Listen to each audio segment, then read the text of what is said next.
Tired of PUBG Mobile turning into a slideshow on Gameloop? Let's blast through those frustrating performance issues in just 90 seconds. First, let's dive into the Gameloop settings. So click on the three lines at the top right corner and select Settings. In the Basic tab, make sure that Auto Rune is disabled, especially if you have a lower NPC, as it may take up computer GPU usage in the background. Disabling it can free up resources and improve Gameloop's performance.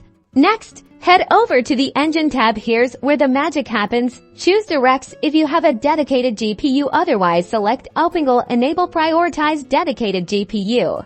Disable Antialiasing. This feature significantly impacts performance, especially on lower-end systems. Turning it off will give you a noticeable frame rate boost. Now, let's go to the Game tab. Set the game resolution to SD or 720p if you have a lower NPC, and set display quality to smooth.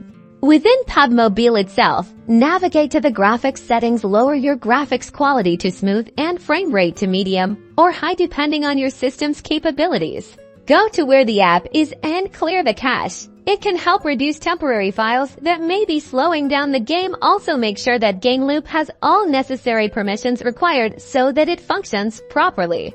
And that's it. By tweaking these settings, you should experience a smoother, more responsive PUBG Mobile experience on Gameloop. Now go get that chicken dinner.